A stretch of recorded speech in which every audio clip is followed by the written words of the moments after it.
It is quite common, as people begin to understand this work, for them to flip-flop between clarity and their old beliefs. This is to be expected as one learns a new conceptual language and a new way of thinking. Richard was no exception to this rule. I don't quite get it yet, but I'm beginning to realize how easy it is to lapse into my old beliefs, and it doesn't feel very good. I'm not quite sure what you mean. An hour ago, I grasped the idea that healing and responsibility are an inside job. It was very clear to me then. Then I reverted to my old hostility, my cynicism and blame. I'm sorry I jumped all over you about the Aramaic, Michael. Well, may I offer a different thought, Richard? Well, yeah. People who say, "I'm sorry" a lot usually end up being sorry people. In this work, we have an alternative to that. If you wish to apologize, go ahead, but drop the idea of being sorry. Replace it with a statement of what you intend to do if that situation arises in the future. Okay, I'm feeling a little bit lost. It's like I'm back where I started. I'm ready to jump whole hog into blame again, and I don't understand how I lost the level of insight I had. I don't have any idea what you mean when you suggest replacing saying I'm sorry. It's natural at this stage, with two belief systems fighting for your attention, to waver in your clarity. You're doing just fine on that count. The alternative to "I'm sorry" would sound something like, "I apologize for taking out my hostility on you, Michael. In the future, if anger or resentment come up in me, I will breathe and work toward taking responsibility for my upset." I commit myself to being responsible for my feelings and breathing instead of attacking. This is so simple. Why didn't I think of it? Practice. All of these tools are simple. It's just a matter of retraining our minds to think differently. In the Aramaic thought system, this issue was addressed by the statement that we would be transformed by the renewal of our minds. I acknowledged him and assured him that he was doing fine in that. As he practiced using the tools, it would get easier to hold this new thought structure when old patterns kicked in. When you become aware or conscious of your own behavior and the inclinations that come from your internal reality structure, you've made a giant leap. It usually takes much longer before someone can see the inconsistencies in their thoughts, words, or behaviors. We call a loss of awareness of one's internal processes going unconscious. Catching yourself at that is a wonderful skill to develop. Right. Take my word for it. Catching yourself is a good thing, honest. It reflects the undoing of blockage of truth, a powerful step. In addition to the frustration of feeling like he was slipping back into old thinking patterns, Richard also had 20 questions begging to be answered all at once. This happens as people get more involved in this study. It can be difficult to keep the issues and insights straight. Some circling through and around the questions that come up is inevitable. This work, with its synthesis of so many disciplines, is a lot of information to digest in one sitting. It takes patience and time to build the brain cells and integrate those disciplines so that the tools become fully available and functional. There's an intricate pattern of interconnectedness which one must usually step back to see. As you do your work and sit with the insights that come, you will see how all of your life is synchronized.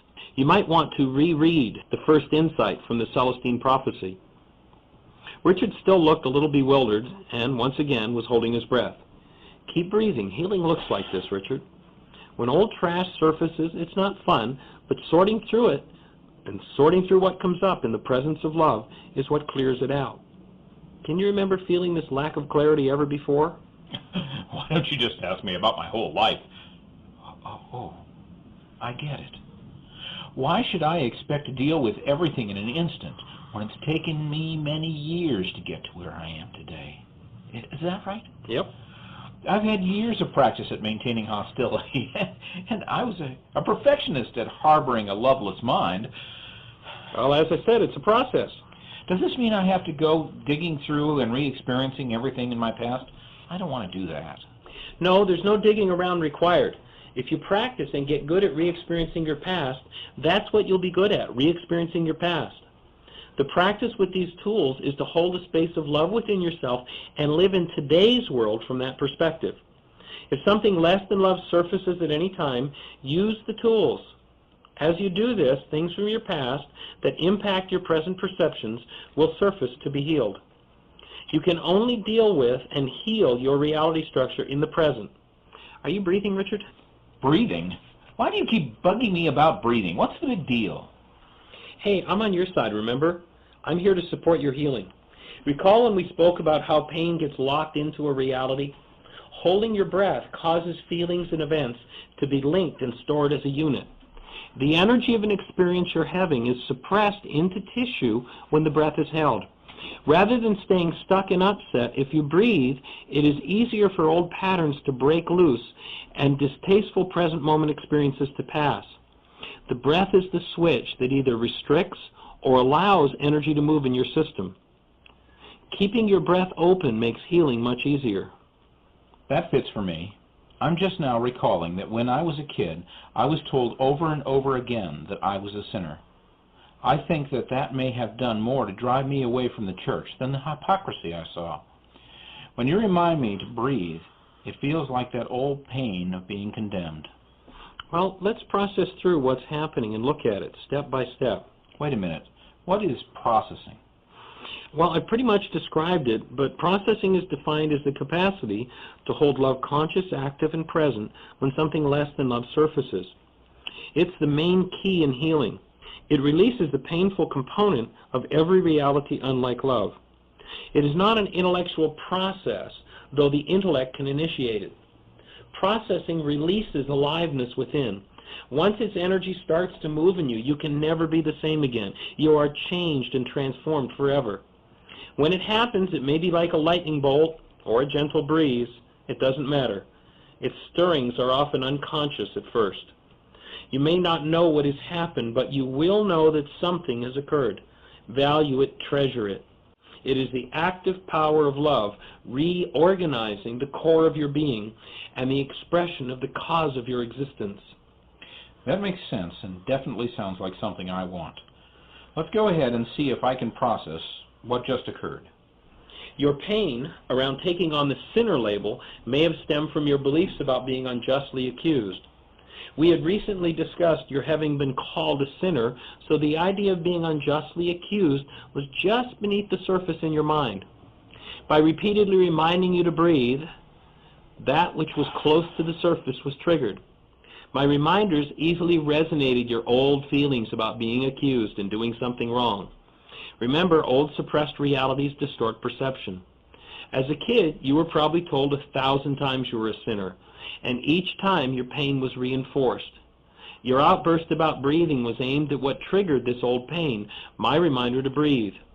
Your hidden agitation was expressed as unconscious behavior, an attack toward me. Recall your intention when you apologized to me earlier? Yes, I'm willing to be responsible for what I feel, and I'll continue to breathe. I really appreciate your sticking with me through all of this, Michael. A few minutes ago, your reminder seemed like a hassle. Now I feel grateful for it. I can see that a reminder to breathe and the surfacing of old agitation is an opportunity to heal the feelings I have about being called a sinner and also being condemned. It was not a reason to attack. I wouldn't have guessed there were so many dynamics under the surface driving my behavior. Is this the source of unconsciousness? Unconsciousness, projection, and externalization. Notice the agitation you had was actually about being called a sinner, something that perhaps you'd not heard in decades. Your old feelings were triggered by my reminder, and you projected your upset into your mind's image of me. Hold on. I think I'm understanding unconsciousness, but what you just said about projection went right over my head. Remember the physicist's point of view that everything is energy? The bottom line is that there is no physical world. Okay, but what does that have to do with projection? Everything. In truth, the world is a whirring mass of energy, a sea of motion with nothing solid. No thing exists apart from that energy. The mind is what generates the image that things are solid. The mind, because of its training, blocks the evidence that all things are connected and provides the illusory image that everything is separated. The only place a body exists is as an image in the mind. The suppressed energies you hold from an old experience, when triggered by someone, are used by your mind as the foundation of the image it generates of them. We cannot see a suppressed attribute someone triggers as our own because it shows up in our minds as belonging to them. We actually project our attribute into our brain's image of them. Ah, the relief of successful projection. One problem remains, however. Why am I the one with the pain if it's their error? Why am I the one that's there every single time? In the Aramaic scriptures, this is the issue that was being referenced when they said, "Beware you who judge another, for that in which you judge another you have been guilty of practicing." Let's look at the Aramaic concept of sin. I think you'll find it will tie this all together in a way that makes sense. I invite you to notice how practical and informative these Aramaic ideas are when you see them in the context of real life. Here we go with sin again. Michael, I don't know whether to love you or hate you. I feel inspired and overwhelmed at the same time. I grasp something new and feel great about it, and in the next breath, see a whole new dynamic to figure out and heal. It seems like the more I hear of what you say, the more work I realize I have to do. Does it ever end? I'm not sure when the end comes. Again, I remind you, it's a process. Your feeling overwhelmed is pretty much on track for where you are. Almost everyone cycles through this stage several times as they learn this work. The healing accelerates as you develop the capacity to hold a space of conscious, active, present love while unresolved issues surface. What? I can't even say it, let alone do it. What does it mean? That's a key question, and before we get into an emotionally loaded concept like sin, let's talk about the power of holding a space of love and how to do it.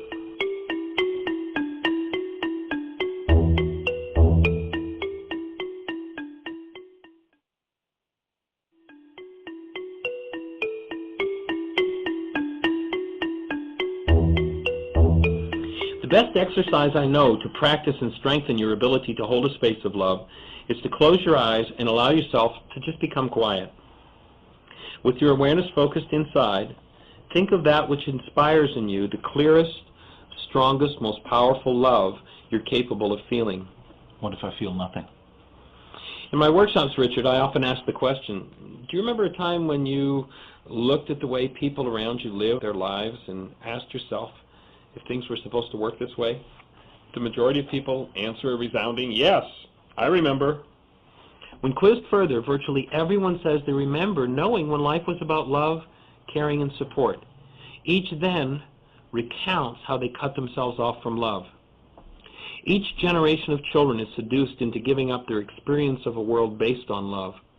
They exchange this for a world controlled through fear, anger, and manipulation. They're often taught that this trade-off is the only way to get things and be successful in the real world. The ancient Aramaic teachings warned us to be careful that we do not allow ourselves to be conformed to this world. If we allow ourselves to fall into the world's ways, we cut ourselves off from love. It then feels like a void when we first attempt to return to the experience of love, as we do in this exercise. If you continue to practice over time, the experience of love will grow. Once you feel love, imagine yourself intensifying it until it fills every cell in your body. Take another breath. Intensify that love.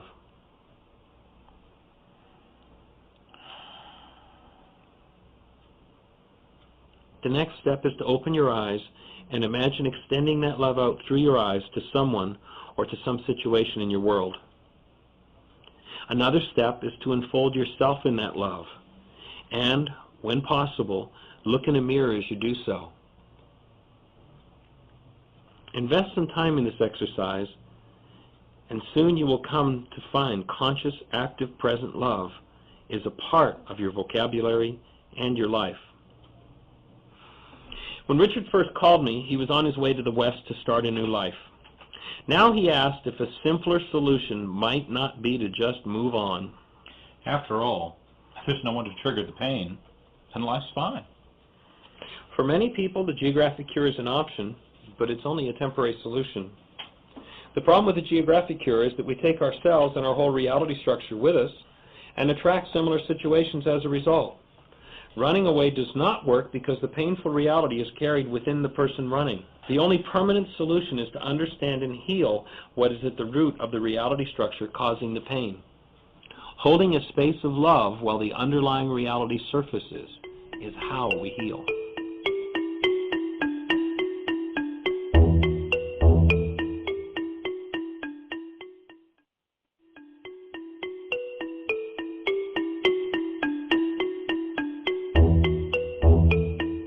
I invite you to focus on holding a space of love for yourself as we talk about sin, Richard. Watch what surfaces and be aware of your present moment realities.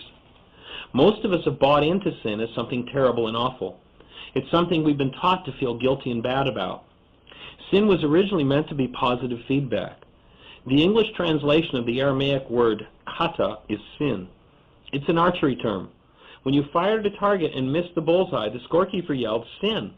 It meant you're off the mark, which in practical terms means improper for your energy system or less than your highest and best. It does not mean you are evil, damned, or should be groveling in the dirt. The simple implication is to adjust your aim. It's time to take another shot. It's time to do something different in your life. The human energy system is based on love and created in the image and likeness of love. When you put an energy that is less than what is proper into that system, you defile or destroy it.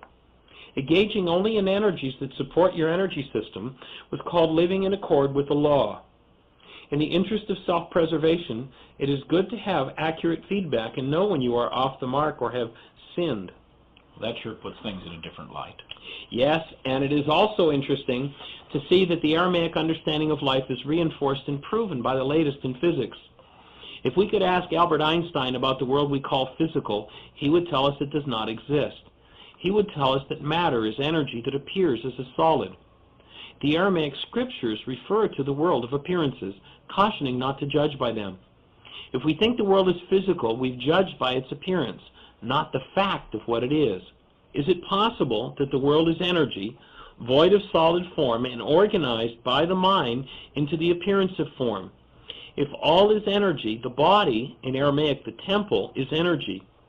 Recall that relative to every energy system, there are basically two qualities of energy: that which builds the system up, integrative or lawful energy, and that which tears the system down, disintegrative or unlawful energy. So sin doesn't refer to me as a person? It's just information, just feedback? If somebody of integrity told me that I had sinned, he would simply be informing me that I made an error. Yes, in the ancient Aramaic times, if someone did not understand the intricacies of the human energy system, that person might go to a specialist for advice. That specialist would point out one's violations of the laws of the human energy system, calling them sins, and rather than condemning, invite healing. It still feels like the old guilt trip. Or how do you say it, Michael? The reality of guilt is surfacing in my mind again? Hey, that sounds like a more accurate and responsible way of saying it, Richard. Guilt is a human invention designed to change human behavior. Unfortunately, its effect is more often the reverse. It keeps people locked into their errors rather than prompting release from them. Have you noticed that guilt usually precedes an act? It is an emotional energy that keeps the error in the forefront of the mind. People tend to be attracted to the behaviors that connect them to the most energy. Programmed guilt perpetuates behaviors that seem to cause guilt. You mean that guilt causes the behavior rather than the behavior causing the guilt? Are you saying that guilt is purposely instilled to control people? Perhaps. A false specialist in the ancient teachings called the priestcraft was one who didn't know any better or wanted to control those who consulted him. He would connect sin with guilt, bad and wrong, and use those energies to bind someone through unconsciousness to servitude. Guilt is a connection in the mind between error and self-condemnation for that error, and is a sin in itself, an unlawful energy in which to engage. The specialist with integrity, known as the priesthood, would use the same opportunity, the same sin, to teach the inquiring mind how to forgive and release itself from its errors, its sins, including guilt. It would be accurate to call the integrative form of energy holy, rooted in the word whole, that which supports or builds the human system. The disintegrative we might call evil. Evil is bisha in Aramaic, and is another archery term. Sin is missing the bullseye, and evil means off target, missing the target altogether. An evil life in Aramaic is one where one continuously engages in disintegrative energies, thus defiling their own temple, creating disease and self-destruction. In Aramaic, there was no moral component to the instruction, stay away from an evil person. It was pure pragmatism. If you associate with those who engage in disintegrative, self-destructive, or evil acts, their actions will soon appear normal. Making a behavior appear normal is a first step in persuading others to do the same. When I was a kid, they always threatened me with death because I had sinned. What about that part of the Bible? Well, the reason you were told about sin in a threatening way was projection.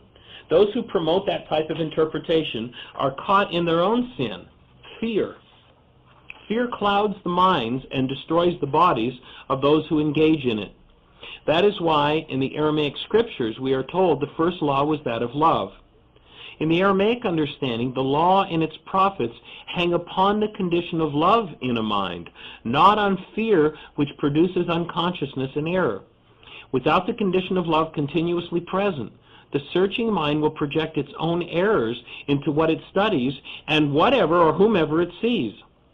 Only a mind connected to love has healed its capacity to project and can hold a true spiritual perspective on life.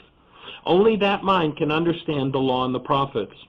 All others will distort their mind's view of the scriptures by projecting their own pain, fear, hate, and or rage into them. This produces a mind so insane that it can conceive of punishment, torture, and murder in the name of love as logical, reasonable, and the holy thing to do. Richard, the wages of sin is death loses its threatening component when it's translated in the Aramaic language. It is not even a religious concept. It's a statement of simple physiology and a caution to be aware of the energies in which you engage. When you focus on energies that are inappropriate to your health, prosperity, and wholeness, you are living in sin. Bring enough disintegrative energy into any system, and it will fall apart and die. The result of error is self-destruction. In Aramaic, energies of hate, fear, anger, envy, guilt, jealousy, condemnation, gossip, and the like are understood to be disintegrative. They defile or violate the integrity of the temple and eventually produce death in the person who engages in them. If you entertain those energies in your mind, no matter how justified you may seem, you are the one who receives the original of that destructive energy. The person you projected on only gets a carbon copy. That's what the scriptures were attempting to teach. The world just didn't get the message. The way fear is promoted in the media and in the world is almost like worship. 24 hours a day, 7 days a week, we can tune in to an information system that gives us the details from anywhere on the planet of the most terrible acts of humanity. It could be construed that fear has been purposely used to keep people in confusion, fear, and overwhelm in order to control them. It's almost like I've kept myself in prison by living in ignorance of this and allowing myself to be indoctrinated by fear and manipulation. It's a pretty sobering thought to realize that I have been a manipulator and have purposely used that tactic by inspiring fear in people with whom I live. From what I had been taught, it seemed like a normal way to act. I see why it is important to be informed about these issues and why it is beneficial to be able to distinguish between integrative and disintegrative energies. I'm beginning to understand that we are responsible for what we set up in life. Exactly, Richard. In the Aramaic, fear was not promoted nor worshipped. It was treated as a demon and cast out. It was an energy to be forgiven. To emphasize condemnation and abuse and batter people with fear rather than encourage the expression and experience of love and the forgiveness of fear is error. It's a sin. It's a signal that a person does not understand the Aramaic teaching nor the effects of a particular behavior on their own physiology.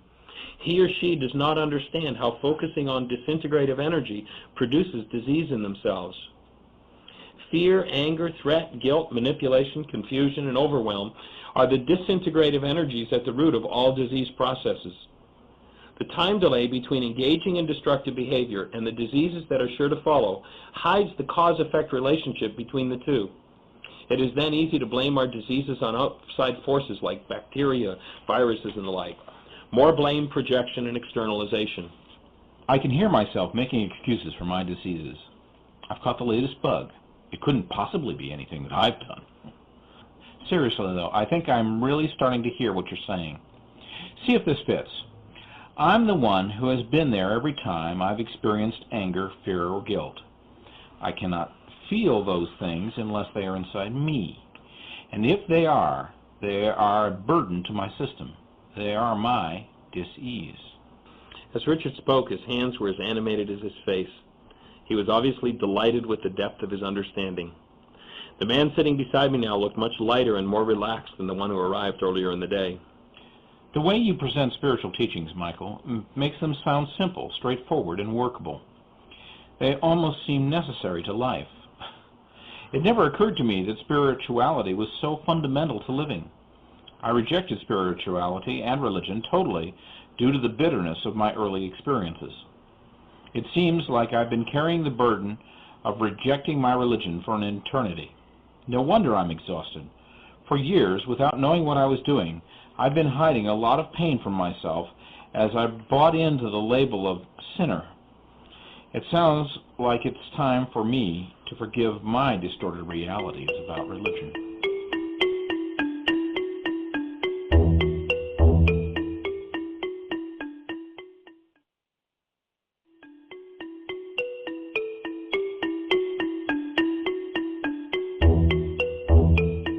There are so many people, Richard, who have rejected one of the most vital parts of their lives, their spirituality.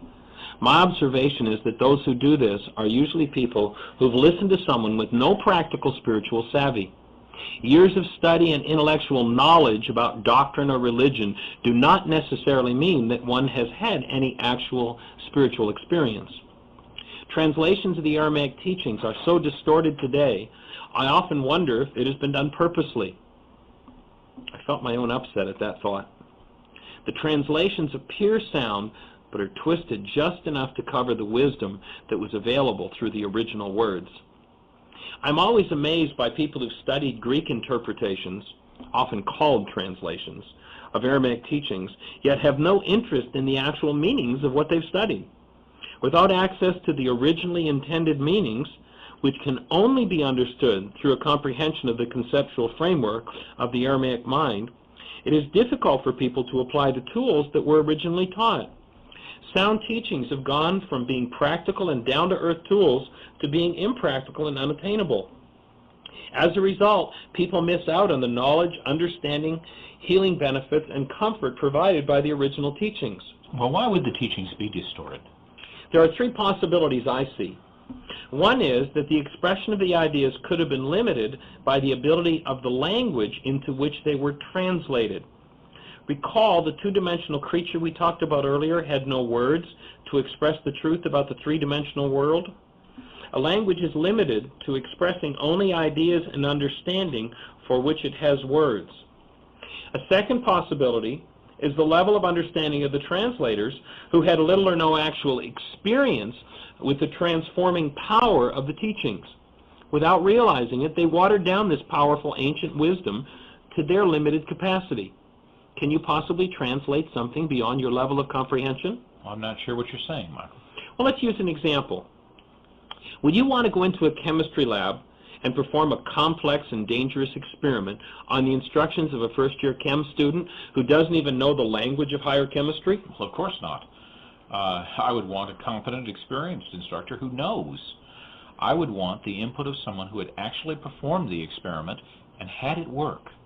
Would it be wise to demand the same from the person you choose to assist you in your spiritual process? Naturally. I have yet to meet a perfected person, but it seems sensible to choose a teacher who at least understands the first law, the law of love.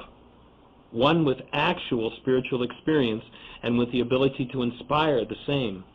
Would it be equally wise to qualify the person who helps you reach a conclusion about whether such a thing as a spiritual dimension even exists? Many have never thought of consciously choosing their spiritual leaders or considered what the appropriate criteria for making that choice is. There are voices in the world that scream, "There is no spiritual life. All religion is a hoax." It amazes me how many people unthinkingly follow the advice of these voices. Have you ever asked yourself what qualifies them to give you advice? I find the fact that people listen to these voices especially shocking when I consider that the majority of those advisors are screaming out of their own pain, which tends to render them unconscious. Many tend to listen to those voices, and in succeeding years, when the words of the unqualified echo in their heads, they mistake those thoughts as their own. I've never heard anyone who's had a spiritual experience say such things as, "Hoax, there is no spiritual life."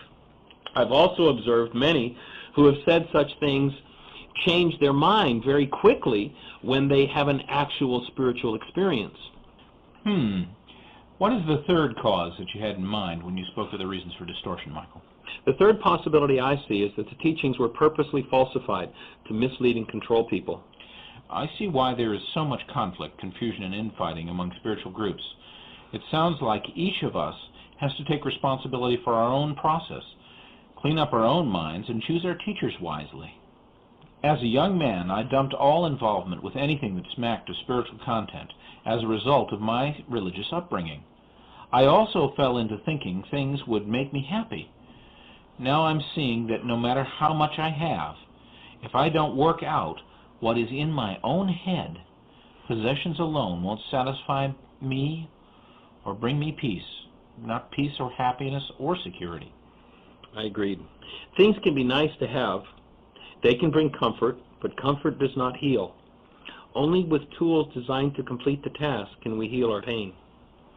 Seeking out real tools seems like a sensible thing to do. Spirituality has always been the place where healing tools are found. Religious movements based on spiritual experiences of others sometimes carry through with that purpose and sometimes go in the opposite direction, taking advantage of and attempting to control people by inflicting pain rather than healing it. Where you go for spiritual advice is important. It's interesting to note that people who take the advice of only the best lawyers, who travel the world in search of the top physicians, who want only the soundest of financial advisors, will accept the opinions of those with little or no experience when it comes to spiritual matters. Does that make sense when making decisions could have long-term consequences? Well, now where can I learn to make those decisions, Michael? It helps to build some brain cells about the ways spiritual teachings are used in our culture. I think you'll find that will clarify the process of choosing. There are two types of spiritual teachers. One are the true spiritual teachers, called the priesthood. They use spiritual teachings to liberate people from their pain and the habits that produce pain and suffering. This style of teaching comes from those who inspire and motivate others by example. They have spiritual experience and they're accomplished in that realm.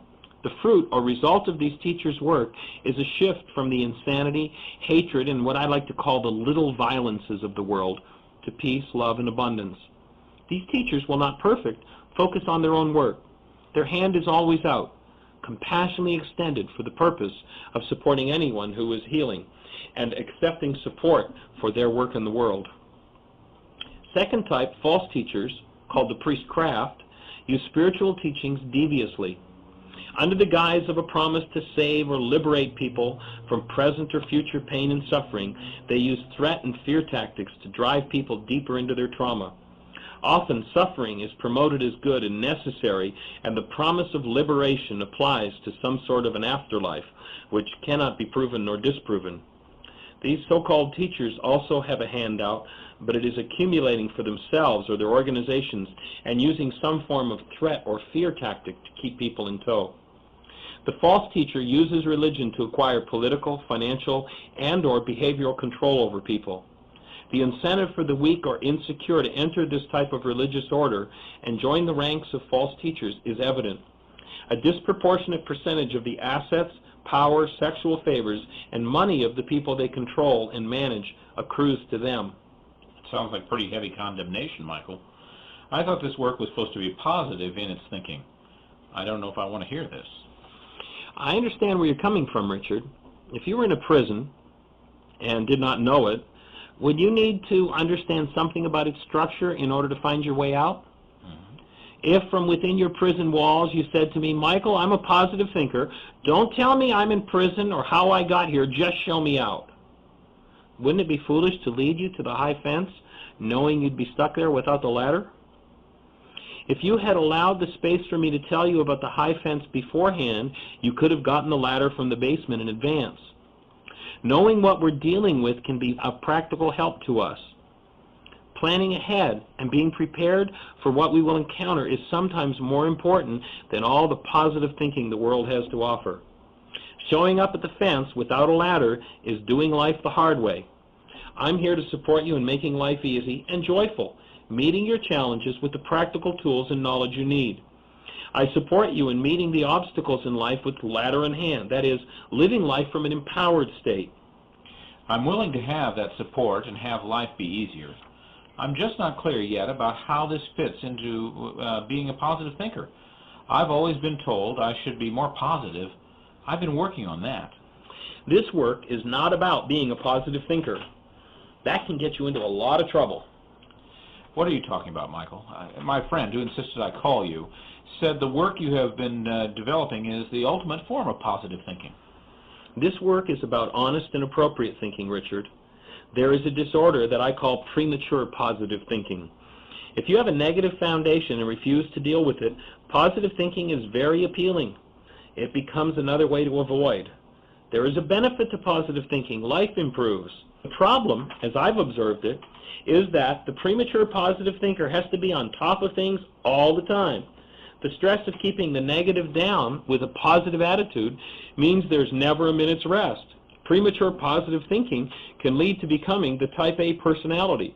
It can result in overload, and if you let up on the positive even for a moment, things start to crash. The benefits disappear, and you get to start over. It's a difficult way to live.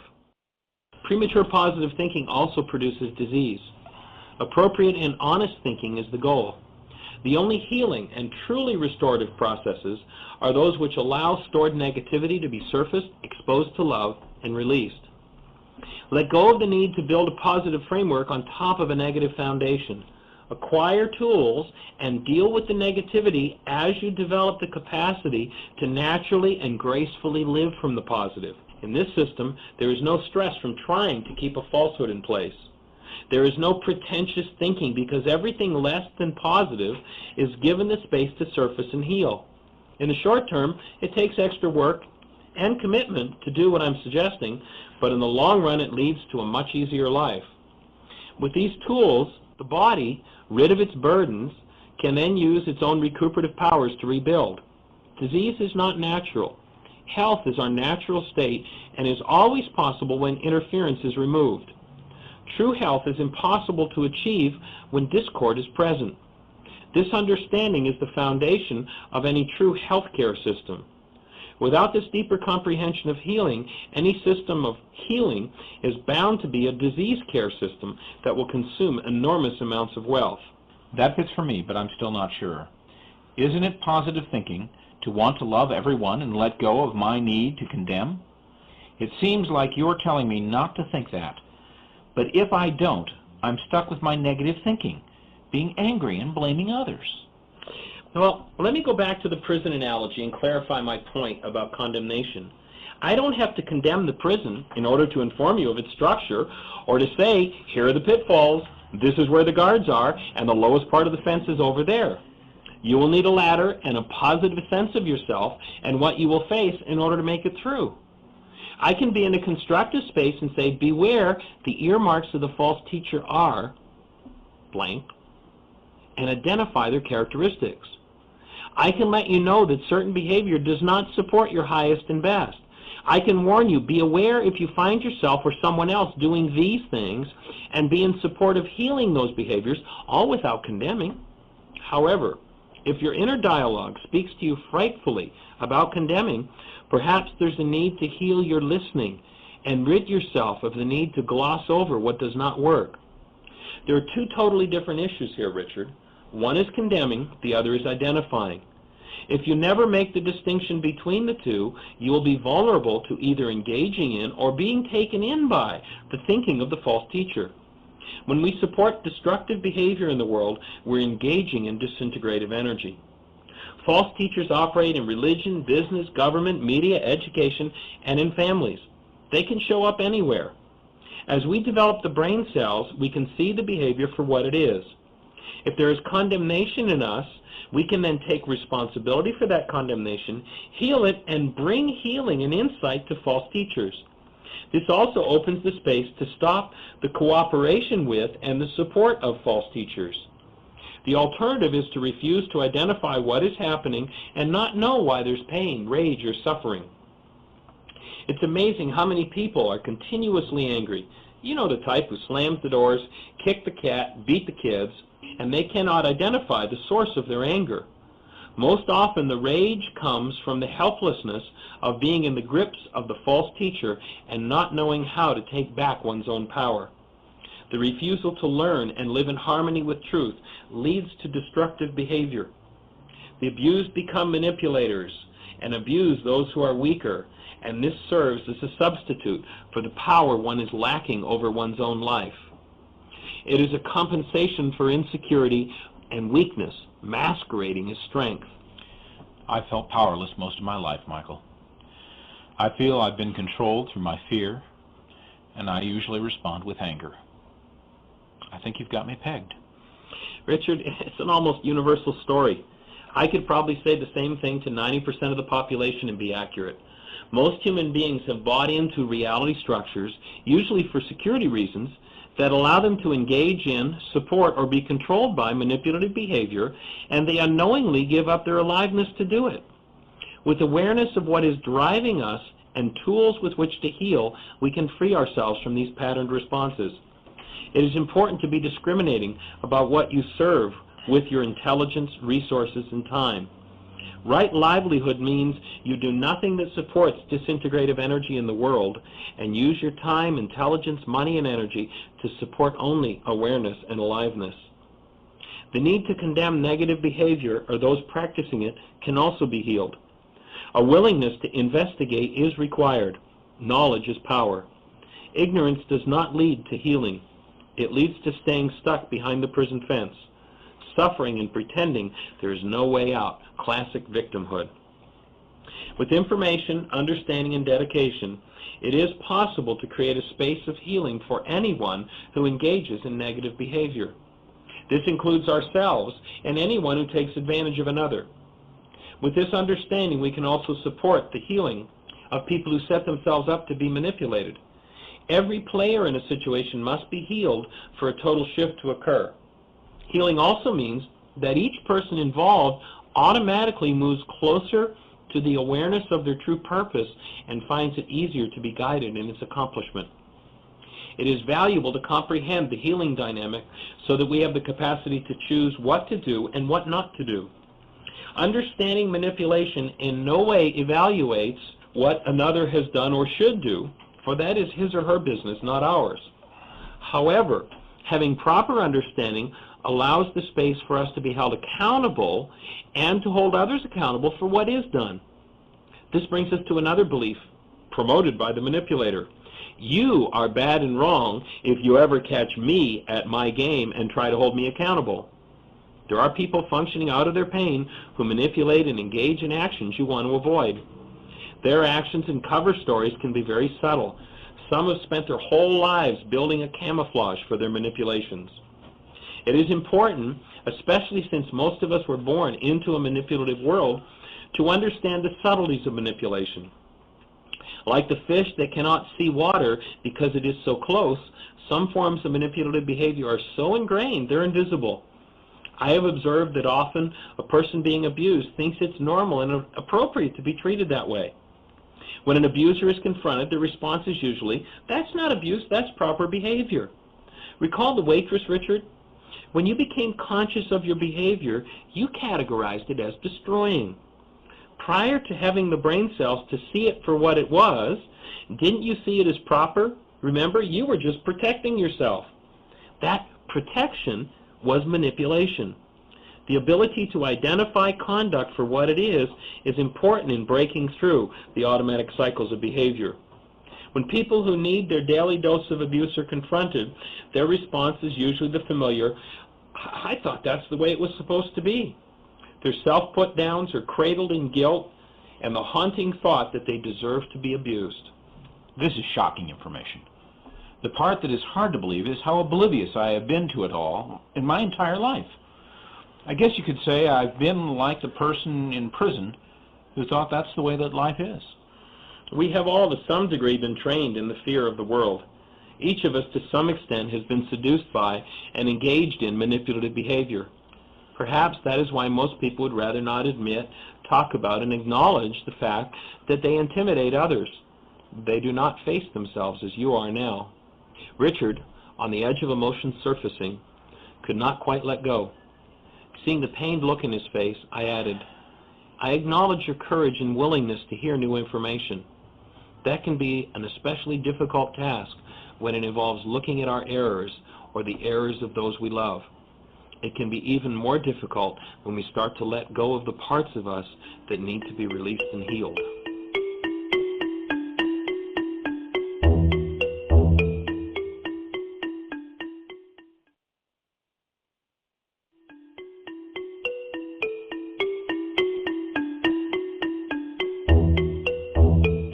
I'm not sure what you mean when you say letting go of the parts of us that need to heal. It sounds like I might lose something in the process. It is frightening to most people. For some, at first, it appears to be the downside of doing this work. As you engage in this type of thinking and heal, you will lose a very dear friend. How so? When you engage in true forgiveness, fear, manipulation, blame, and guilt are going to evaporate from your life. You'll no longer be able to play the role of victim, which has been a part of your life for so long. That friend is going to have to go. Well, I guess that's true. I'm just now realizing how much of my life and identity have been tied up with guilt and fear. It does seem like a big part of me is going to disappear. I won't know how to act anymore. Who will I be?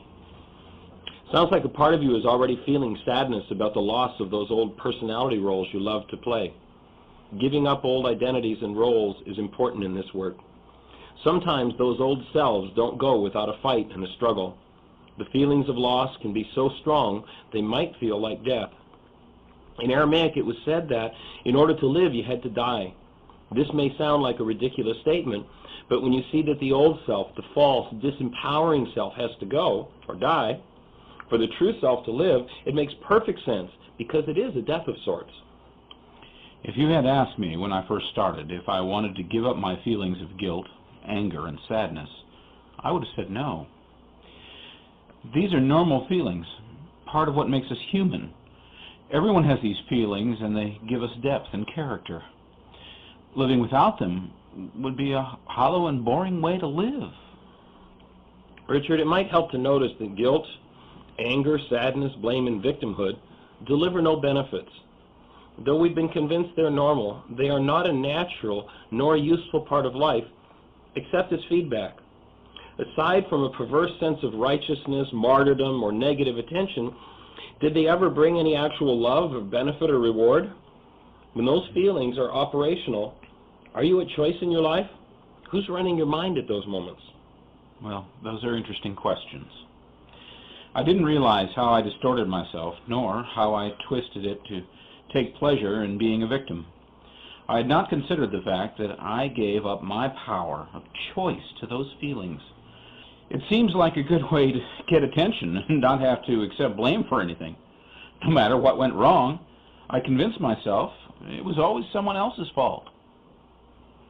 As he continued, I was aware of Richard's efforts to keep breathing and sense a silent acknowledgement. Another thing that seemed like a benefit at the time was that I pulled in sympathizers to listen to my stories and to agree with me. It was a way to feel powerful. By manipulating others into being on my side, I rallied support against a common enemy, convincing myself and almost everyone else that I was right. I had all those people in the palm of my hand agreeing with me as I attacked someone who was innocent. I was somebody. I see now, as you said earlier, Michael, that we never do to someone else what we have not already done to ourselves. I'm also realizing that we first have to create abuse within ourselves in order to abuse another or have another abuse us. I was trying to ostracize the person I blamed, but I was the one who ended up alone. In the end, my behavior led to nothing but gossip and lost friendships. I didn't even see my part in it. All I received from my efforts was negative attention and the same painful experiences over and over. When I was in the blame and guilt mode, it seemed like I had the power. Now it looks more like a false, useless attempt to protect myself, be right, and keep in control. My whole life, I've loved delivering the line, "You'll be sorry when you see what you've done to me." I remember my dad saying it to my mom, and my mom saying it to my sister. You know, it's strange, but when I think of that, I feel a lot of sadness. I can see that I've followed the family relationship pattern. I've wanted to appear to be right and stay in control. By doing this, I was able to avoid dealing with my sadness. Richard, notice that the better you get at proving you're right, the more alone you are. The need to be right and to control, as with violence and gossip, usually come from insecurity.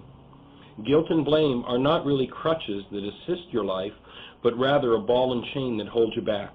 They are energies that are off the mark. Earlier, when we were talking about your mom, we established that people felt driven away by you.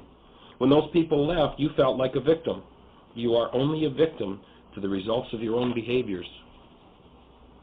The insights Richard gleaned from doing his work were the fruit of his willingness to look at his own painful realities and would change his life forever.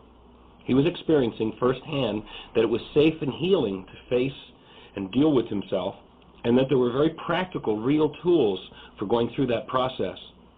The change in him was visible. His posture became straighter, his voice deepened. He was in transition from victimhood to empowerment. His presence took on a whole new energy. My sense was that people in his life were going to appreciate him in a way he'd never experienced before.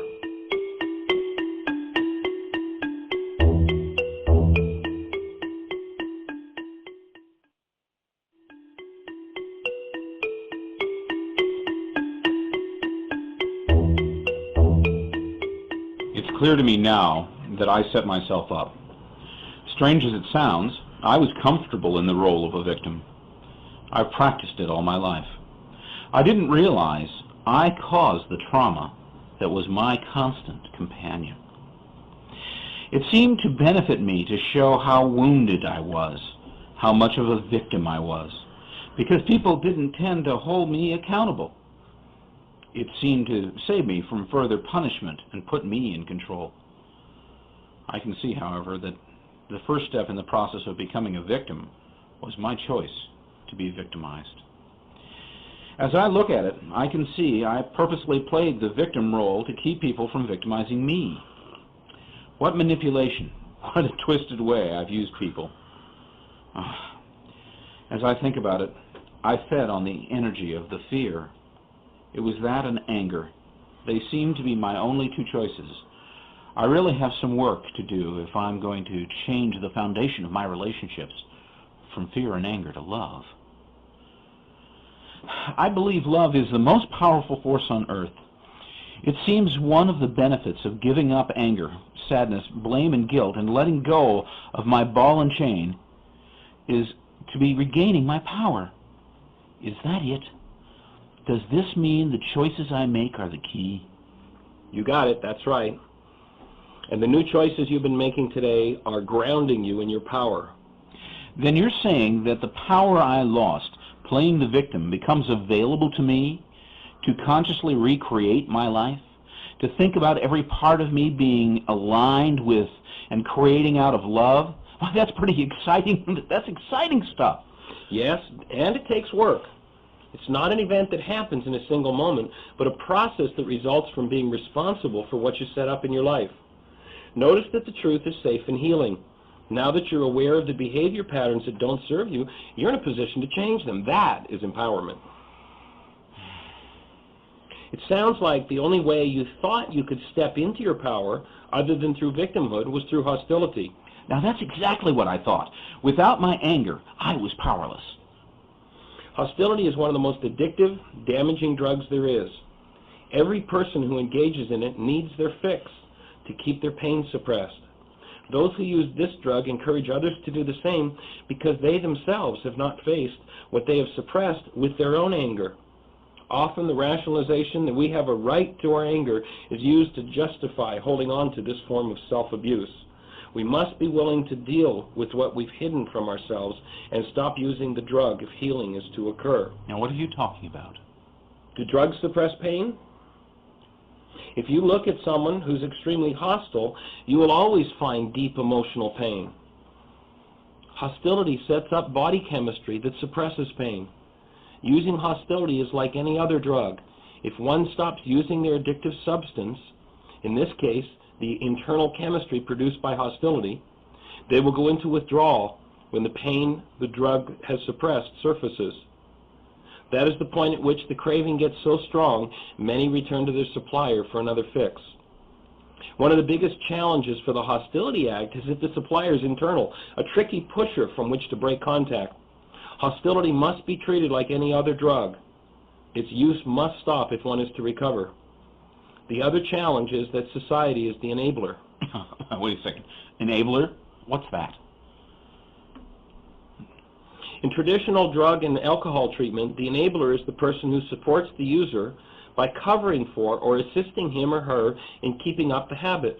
For example, a husband who drinks to oblivion every weekend doesn't have to deal with his poor performance at work if his wife calls his boss and makes excuses for him. If he were required to face his boss and admit he had a hangover, he would have to deal with the consequences of his behavior. He might get fired if his boss knew what was going on. Now, if she didn't cover for him, there would be no paycheck. The family would starve. Oh, that's a great rationalization, one many people use to avoid facing problems. They justify addictive behavior and tolerate it as necessary because of thoughts like that. I invite you to interview a woman who's been there. If you could establish the cost to her mental, emotional, physical health, the strain on her children and other aspects of her life, it's enormous. The impact of the anguish would be incalculable, hardly worth a paycheck. People deserve to live in gentle, loving environments where aliveness, delight, and joy are the norm. Anything less is an insult to the human spirit. With tools, it is possible for every person to create such a life. I see what enabling is, and I'm getting the idea that life can be different. But I don't understand what it means when you say society becomes the enabler. Well, any system that is set up to make it appear that abusive behavior is acceptable, desirable, or necessary enables people who engage in that behavior to continue. People often support abuse in the world without realizing there's any option, that there's anything they can do about it. They don't speak up, similar to your experience as a kid when you kept the family secrets. Like any woman who accepts the abuse of an alcoholic husband in order to maintain her lifestyle, society rationalizes that the behavior of a hostility addict is required to maintain itself. To question, do we need hostile behavior to maintain our society, is an incorrect question. Hostility is an integral part of our current culture. The real question to ask is, should we support that aspect of civilization which perpetuates violence? And then ask ourselves, is it sane to expose our precious children to this energy, even in the fantasy world of entertainment?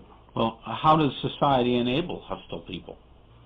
Richard, think of the functions and jobs that exist in our culture that support hostility as a normal and acceptable behavior. Often the bully is not just tolerated, but even welcomed. Many bureaucracies are fueled by hostility.